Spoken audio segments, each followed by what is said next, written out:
সাদের জানম ঘুরাইয়া গেল রে আপন কর্ম দোষী মানুষ রে মানুষ হইয়া জন্ম লইয়া মানুষের কারলাম কি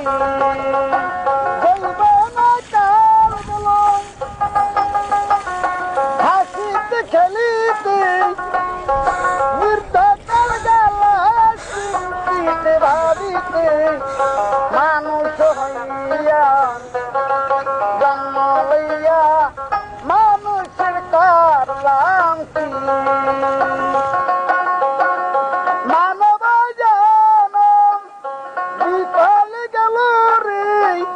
পাশন ভাঙ্গিল মাথা মানুষ মানুষ হইয়া জন্ম লইয়া মানুষের কারলাম কি অন্ধ বাউল ভেবে কয় আমার উপায় এই মিনতি করি তোমার শরণে মুর্শিদ রে